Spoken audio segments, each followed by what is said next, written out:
ஒரு ஐடி ரிலேட்டடான ஸ்டாக்ஸில் நான் இன்வெஸ்ட்மெண்ட் பண்ணணும், அதுவும் நான் ஐபிஓலிருந்தே நான் இன்வெஸ்ட்மெண்ட் பண்ணணும் அப்படின்னு நினைக்கிறவங்களுக்கு இந்த வீடியோ உங்களுக்கான வீடியோ தான். அனைவருக்கும் வணக்கம். தமிழ் நிப்டி ஜோன் யூடியூப் சேனலை சப்ஸ்கிரைப் பண்ணுற அனைத்து நல்லுள்ளங்களுக்கும் என்னுடைய மனமார்ந்த நன்றிகளை தெரிவித்துக் கொள்கிறேன். இன்றைக்கி நம்ம இந்த வீடியோவில் என்ன பார்க்க போகிறோம் அப்படின்னா ஐ value info solution IPO. So இந்த கம்பெனி எந்த விதமான பிஸ்னஸ் பண்ணிட்டு இருக்காங்க, இந்த ஐபிஓ எப்போ ஓப்பனிங் பண்ணுறாங்க, எப்போ க்ளோசிங்கில் வராங்க, எப்போ லிஸ்டிங்கில் வராங்க, இந்த கம்பெனியோட ஃபினான்ஷியல் ஸ்டேட்டஸ் எப்படி இருக்குது, கேபிஐ எப்படி இருக்குது, ஃபைனலாக கிரே மார்க்கெட் ப்ரீமியம் எந்த அளவுக்கு ரன் ஆகிட்டு இருக்கு அப்படின்றத டீட்டெயில்டாக ஒன் பை ஒன்னாக நம்ம வந்துட்டு தமிழில் பார்க்க போகிறோம். ஸோ நான் வந்து செபி ரிஜிஸ்டர்ட் அட்வைசர் கிடையாது. நீங்கள் இன்வெஸ்ட்மெண்ட் ஸ்டார்ட் பண்ணுறதுக்கு முன்னாடி உங்கள் ஃபினான்ஷியல் அட்வைசர் ஒரு தடவை செக் பண்ணிவிட்டு உங்கள் ரிஸ்க் ரிவார்ட் ரேஷியோக்கு ஏற்ற மாதிரி உங்கள் இன்வெஸ்ட்மெண்ட்டை ஸ்டார்ட் பண்ணுங்கள். இந்த video full disclaimer applicable. So I value info solution IPO. So இந்த கம்பெனி 2008 இவங்க இன்கார்பரேட் வந்து பண்ணியிருக்காங்க. இப்போ நீங்கள் வந்துட்டு என்னென்னா ஒரு ஓஎம் கம்பெனி, ஒரு எம்என்சி கம்பெனியில், ஒரு டாப் கம்பெனியில் நீங்கள் வந்து ஒர்க் பண்ணிட்டு இருக்கீங்க அப்படின்னு பார்த்தீங்கன்னா எல்லா அப்ளிகேஷன்ஸ் அண்ட் டேட்டாஸ் எல்லாமே வந்து பார்த்தீங்கன்னா டிஜிட்டலைஸ்டாக வந்து என்ன பண்ணுறாங்க, ட்ரான்ஸ்ஃபர் வந்து பண்ணிட்டு இருக்காங்க. ஸோ அதுக்கு தேவையான ஒரு technology and service and solution தான் வந்து என்னென்னா இந்த கம்பெனி வந்து ப்ரொவைட் வந்து பண்ணிட்டு இருக்காங்க. ஈவன் தான் நீங்கள் ஒரு ஸ்மால் கம்பெனி அப்படி எடுத்தீங்கன்னா கூட வந்து என்னென்னா இப்போதைக்கு எல்லாமே வந்து என்னென்னா ஒரு ஆட்டோமேஷன், ஒரு டிஜிட்டலைஸ் டிரான்ஸ்ஃபர்மேஷன் வந்து என்ன பண்ணுறாங்க, எடுத்துகிட்டு வராங்க. ஸோ அதுக்கு இந்த கம்பெனி வந்து என்ன பண்ணுறாங்க, சப்போர்ட் பண்ணிட்டு இருக்காங்க. ஸோ இந்த கம்பெனியோட ஆப்ரேஷன்ஸ் வந்து பார்த்தீங்கன்னா இந்தியா மட்டும் இல்லாமல் சார்க் ரீஜியன், அதாவது சவுத் ஏஷியன் ஏசியாவில் வந்து என்னன்னா ஃபுல் அண்ட் ஃபுல் இவங்க என்ன பண்ணுறாங்க, சப்போர்ட் பண்ணிட்டு இருக்காங்க. ஸோ இந்த கம்பெனியோட இவங்களுடைய மெயின் பில்டான சொல்யூஷன்ஸ் வந்து என்னன்னா இவங்களே ஓன் பில்ட் பண்ணிட்டு அது வந்து என்னன்னா டேட்டா வந்து என்னென்னா மேனேஜ் பண்ணிவிட்டு அதுக்கப்புறம் இவங்களுடைய டிஜிட்டல் அப்ளிகேஷன்ஸ் எல்லாமே இவங்களே மேனேஜ் பண்ணிவிட்டு அண்ட் வந்து என்னென்னா கம்பெனிஸ்க்கு வந்துட்டு இவங்க சப்போர்ட் பண்ணிட்டு இருக்காங்க. ஸோ இவங்களுடைய மெயின் பிஸ்னஸ் வெர்டிக்கல் அப்படின்னு பார்க்கும்போது இப்போ இவங்க வந்து என்னென்னா ஒரு ஐடி ரிலேட்டடாக அப்படி ஸ்டாக்ஸ் வந்து உள்ளே வராங்க. So cyber security and information life cycle management அப்படின்றது வந்து பார்த்தீங்கன்னா ஒரு மெயின் பிஸ்னஸாக இவங்க வந்து வச்சுருக்காங்க. And data centre infrastructure and ALM அப்படின்னு சொல்லக்கூடிய application life cycle management. So இந்த ஒர்க்கும் இவங்களுடைய ஒரு வெர்டிக்கலாக வந்து பார்த்தீங்கன்னா வருது. அதுக்கப்புறம் மெயினாக மேஜராக பார்க்கும்போது க்ளவுட் சொல்யூஷன்றதையும் இவங்க வந்து சப்போர்ட் பண்ணிட்டு இருக்காங்க. அண்ட் அடிஷ்னலாக சில சொல்யூஷன் வந்து இவங்க சப்போர்ட் பண்ணிட்டு இருக்காங்க. அதாவது வந்து பார்த்தீங்கன்னா கஸ்டமருக்கு தேவையான சப்போர்ட் வந்து என்னென்னா ஒரு ஆனுவல் மெயின்டெனன்ஸ் ஒர்க், இல்லைனா என்னென்னா அவங்க கொடுக்குற சில சேஞ்ச் ரெக்வஸ்ட்டு அந்த மாதிரி ஒர்க்ஸும் இவங்க என்ன பண்ணுறாங்க, சப்போர்ட் பண்ணிட்டு இருக்காங்க. And supported by variety of original equipment manufacturers. ஓகேங்களா. ஸோ வந்து என்னென்னா ஓஇஎம் கம்பெனிஸில் வந்து என்னென்னா அவங்க கொடுக்குற அப்ளிகேஷன்ஸ் வந்து என்னென்னா சப்போர்ட் பண்ணி கஸ்டமைஸ் பண்ணி கொடுக்குறது தான் இவங்களுடைய மெயின் வெர்டிகல்ஸ் அப்படின்றத சொல்ல வராங்க. ஸோ இந்த கம்பெனியோடைய ஹெட் குவார்ட்டர் எங்கே இருக்குன்னு பார்த்தீங்கன்னா பெங்களூரில் வந்து பார்த்தீங்கன்னா இருக்குது. ஸோ இவங்களுடைய அக்ராஸ் இந்தியாவில் வந்து பார்த்தீங்கன்னா கிட்டத்தட்ட 8 இடத்துல இவங்க வந்து என்னென்னா மேஜராக ஸ்பிட் பண்ணிட்டு ஒர்க் பண்ணிட்டு இருக்காங்க. ஸோ இன்டர்நேஷனல் லெவல்லையும் இவங்க இருக்காங்க. So Singapore, Bangladesh and Sri Lanka, UAE, Cambodia and கென்யாவில் இந்த கண்ட்ரியில் இல்லாமல் இவங்களுடைய இன்டர்நேஷனல் லெவல்லையும் இவங்க சப்போர்ட் பண்ணிட்டு இருக்காங்க. ஸோ மார்ச் 31, 2025 படி என்னன்னா இந்த கம்பெனியில் 421 எம்ப்ளாயீஸ் வந்து பார்த்தீங்கன்னா ஆன்ரோல் எம்ப்ளாயீஸ் ஒர்க் பண்ணிட்டு இருக்காங்க அப்படின்றத சொல்ல வராங்க. ஸோ இப்போ இந்த கம்பெனி எந்த விதமான பிஸ்னஸ் பண்ணிட்டு இருக்காங்க அப்படின்றத ஒரு ஷார்ட் அண்ட் ஸ்வீட்டாக நம்ம என்ன பண்ணியிருக்கோம், பார்த்துருக்கோம். ஸோ நான் உங்ககிட்டேருந்து எதிர்பார்க்குறது என்ன அப்படின்னு வந்து பார்த்தீங்கன்னா நம்ம யூடியூப் சேனலில் நம்ம நிறைய வீடியோஸ் வந்து அப்லோட் பண்ணிட்டு இருக்கோம். ஐபிஓ ரிலேட்டடாக, ஸ்டாக் மார்க்கெட் ரிலேட்டடாக, அதுக்கப்புறம் வந்து பார்த்தீங்கன்னா ஃபினான்ஸ் ரிலேட்டடாக நம்ம நிறைய வீடியோஸ் வந்து அப்லோட் பண்ணிட்டு இருக்கோம். மியூச்சுவல் ஃபண்ட் ரிலேட்டடாகவும் அப்லோட் பண்ணிட்டு இருக்கோம். நீங்கள் எனக்கு வந்து சப்போர்ட் பண்ணி சப்ஸ்கிரைப் பண்ணி விடுங்க, உங்கள் ஃப்ரெண்ட்ஸ் அண்ட் ஃபேமிலிக்கும் ஷேர் பண்ணி விடுங்க. ஓகேங்க. ஸோ இப்போ நம்ம ஐபிஓ ரிலேட்டடாக நம்ம உள்ள வரும். ஸோ இந்த ஐபிஓ செப்டம்பர் 18 செப்டம்பர் 22 வரைக்கும் இவங்க வந்து அப்ளிகேஷன் வந்து ஓப்பன் பண்ணுறாங்க. ஸோ ஃபேஸ் வேல்யூ ₹2 பர் ஷேரும், இஷ்யூ ப்ரைஸ் பேண்டுன்னு பார்க்கும்போது ₹284 ₹299 வரைக்கும் இவங்க இஷ்யூ ப்ரைஸ் பேண்டை ஃபிக்ஸ் பண்ணியிருக்காங்க. ஒரு லாட் சைஸுக்கு 50 ஷேர் வந்து என்னென்னா கொடுக்குறாங்க.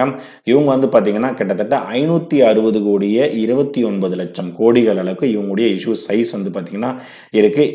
இந்த company BSE and NSE 2 stock எக்ஸ்சேஞ்சிலும் இவங்க லிஸ்டிங் அன்னைக்கு வராங்க.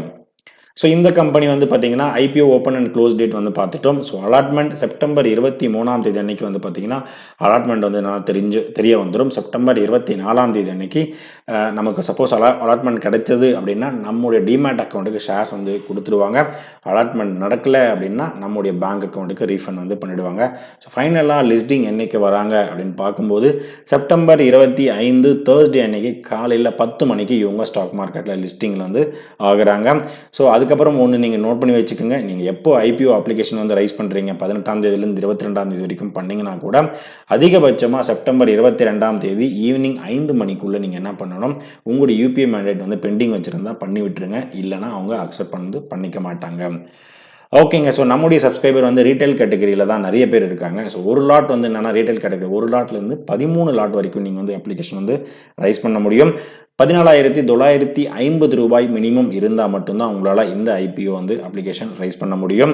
So small HNI category 14 லாட்லேருந்து 66 lot வரைக்கும், பிக் ஹெச்என்ஐ கேட்டகரி 67 லாட்லேருந்து நீங்க உங்களுடைய அப்ளிகேஷன் வந்து என்ன பண்ணலாம், ரைஸ் வந்து பண்ணலாம்.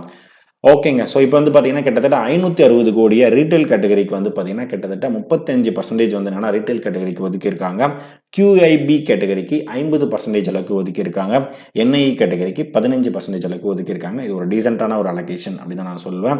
ஸோ இந்த கம்பெனியோட KPI ஓகேங்களா? ஸோ அதாவது என்னன்னா ஃபண்டமெண்டல் திங்ஸ் வந்து ஸ்டாக் மார்க்கெட்ல என்ன இருக்கு அப்படின்றத பார்ப்போம். ரிட்டர்ன் ஆன் ஈக்விட்டி வந்து 21%, return on capital employed 28%, return on net worth 22%, profit after tax வந்து பார்த்தீங்கன்னா 8.87%, price to book value 4.96 times அளவுக்கு வந்து பார்த்தீங்கன்னா இருக்காங்க. ஓரளவுக்கு பார்க்கும்போது டீசெண்டாக தான் இருக்குது. But debt by equity ratio எனக்கு வந்து கிடைக்கல. சப்போஸ் கிடைச்சிருந்தா நீங்கள் வந்து என்ன பண்ணுங்கள், கமெண்ட் செக்ஷனில் கொடுங்க. மேபி எனக்கும் தெரிஞ்சிருந்தால் மேபி நான் நெக்ஸ்ட் வீடியோவில் நான் என்ன பண்ணுறேன், அப்லோடு வந்துட்டு நான் வந்து பண்ணுறேன். ஸோ இந்த கம்பெனியோட ஃபினான்ஷியல் ஸ்டேட்டஸ் அப்படின்னு வந்து பார்க்கும்போது என்னன்னா, ஃபர்ஸ்ட் ஆஃப் ஆல் இந்த கம்பெனி ஒரு profit making company or loss making company அப்படின்னு பார்த்தீங்கன்னா, ஒரு ப்ராஃபிட் மேக்கிங் கம்பெனியாக இருக்காங்க. ஸோ மார்ச் 2023, மார்ச் 2024, மார்ச் 2025 படி பார்க்கும்போது 59 கோடியே 92 லட்சம், அதாவது 60 கோடி, இங்கே வந்து பார்த்தீங்கன்னா ஒரு 70 கோடி, இங்கே பார்த்தீங்கன்னா 85 கோடி அளவுக்கு இவங்க ஒரு ப்ராஃபிட் மேக்கிங் கம்பெனியாக என்ன பண்ணுறாங்க, இவங்க வந்துட்டு இருக்காங்க. அசட்டுன்னு பார்க்கும்போதும் 1080 கோடி, 1004 கோடி, 1162 கோடி பார்த்தீங்கன்னா ஒரு டீசென்ட்டான ஒரு அலோகேஷன் தான் வந்து டீசென்ட்டான ஒரு இம்ப்ரூவ்மெண்ட் பார்த்தீங்கன்னா இவங்ககிட்ட வந்து இருக்குது. நெட் ஒர்த்தும் வந்து பார்த்தீங்கன்னா நல்லாவே இம்ப்ரூவ் ஆகிட்டு இருக்கு. 251 கோடி, 322 கோடி, 414 கோடி அப்படின்ற அளவுக்கு வந்து பார்த்தீங்கன்னா நல்லாவே ஒரு கிராஜுவலான ஒரு இம்ப்ரூவ்மெண்ட் இவங்ககிட்ட ஒரு ஃபினான்ஷியல் திங்ஸில் பார்க்கும்போது தெரிய வருது. ஸோ இந்த கம்பெனியோட இபிஎஸ் ரேஷியோ எந்த அளவுக்கு இருக்கு, இபிஎஸ் வந்து பார்த்தீங்கன்னா 15.93லேருந்து 15.93, அது சேம் தான் வந்து பார்த்தீங்கன்னா இருக்கு. பி ரேஷியோ அப்படின்னு பார்க்கும்போது என்னன்னா 18.77 அப்படின்றது வந்து பார்த்தீங்கன்னா இருக்கு. இந்த பி ரேஷியோ வந்து பார்க்கும்போது இவங்களுடைய ப்ரைஸ் பேண்டும் அதுக்கப்புறம் இவங்களுடைய கேபிஐஸ் எல்லாமே செக் பண்ண வந்து பார்த்தீங்கன்னா ஒரு டீசென்ட்டான ஒரு இஷ்யூ ப்ரைஸ் பேண்டில் தான் இவங்க வந்து பார்த்தீங்கன்னா வராங்க அப்படின்றது தெரியுது. ஏன்னா ஒரு 15க்குள்ளேயும் ஒரு 20க்குள்ளே வந்து பார்த்தீங்கன்னா பி ரேஷியோ இருந்துச்சுன்னா ஒரு நல்ல வேல்யூவேஷனில் இந்த கம்பெனிஸ் வந்து பார்த்தீங்கன்னா இருக்காங்க அப்படின்றது வந்து பார்த்தீங்கன்னா தெரிய வருது. ஓகேங்க. ஸோ ஃபைனலாக இந்த கம்பெனி வந்து பார்த்தீங்கன்னா லிஸ்டிங் அன்னைக்கு எனக்கு கொஞ்சம் யூஸாக இருக்குமா, நான் வந்து லிஸ்டிங் வந்து எடுக்க முடியுமா அப்படின்னு வந்து பார்த்தீங்கன்னா, ஸோ இன்னைக்கு ஸ்டேட்டஸ் படி வந்து பார்த்தீங்கன்னா இந்த கம்பெனி கிரே மார்க்கெட் பிரீமியம் 6% அளவுக்கு என்னன்னா பாசிட்டிவ் வந்து ரன் ஆகிட்டு இருக்கு. ஒரு எக்ஸாம்பிள், நீங்கள் வந்து ஒரு 15,000 அப்ராக்சிமேட்டாக இருந்ததுன்னா ஒரு லாட் வந்து உங்களுக்கு வந்து கிடைக்குது அப்படின்னா, ஒரு ரீட்டைல் கடைகளில் வந்து கிடைக்குன்னா ஒரு 6% தான் வந்து பார்த்தீங்கன்னா உங்களுக்கு வந்து கிடைக்க வரும். அதாவது கிட்டத்தட்ட ஒரு 800 ஒரு அந்த என்னன்னா ஒரு அப்ராக்சிமேட்டாக நான் சொல்கிறது வந்துட்டு ஒரு 500 to ஒரு 800 அந்த ரேஞ்சில் வந்து கிடைக்கிறதுக்கான சான்சஸ் வந்து இன்னைக்கு டேட்டில் வந்து இருக்குது. பட் இருந்தாலும் இந்த ஐபிஓ நீங்கள் என்ன பண்ணுங்கள், 3வது நாள் அன்னைக்கோ இல்லை செகண்ட் டே அன்னைக்கோ நீங்கள் என்ன பண்ணுங்கள், செக் பண்ணுங்கள். செக் பண்ணிவிட்டு அப்போது கிரே மார்க்கெட் பிரீமியம் எந்த அளவுக்கு ரன் ஆகிட்டு இருக்கு அப்படின்றத என்ன பண்ணுங்கள் கேளுங்க. இல்லை நீங்கள் அப்ளிகேஷன் பண்ணும்போது என்னன்னா கமெண்ட் செக்ஷனில் ஐபிஓ கிரே மார்க்கெட் பிரீமியம் எந்த அளவுக்கு இருக்குது ப்ரோ அப்படின்றத நீங்கள் கேட்டிங்கன்னா, நான் அன்னைக்கு டேட்டில் நான் என்ன பண்ணேன் செக் பண்ணிவிட்டு அந்த கமெண்ட் செக்ஷனில் நான் என்ன பண்ணுறேன் கமெண்ட் போடுறேன். ஓகேங்களா? ஸோ இதுதான் நான் வந்து கலெக்ட் பண்ண டேட்டா. இந்த வீடியோ உங்களுக்கு பிடிச்சிருந்தா லைக் பண்ணுங்கள். அடிஷ்னல் இன்ஃபர்மேஷன் தெரிஞ்சிருந்தால் கமெண்ட் பண்ணிவிடுங்க. நம்ம யூடியூப் சேனலுடைய கண்டென்ட் உங்கள் ஃப்ரெண்ட்ஸ் அண்ட் ஃபேமிலிக்கு ஷேர் பண்ணிவிடுங்க.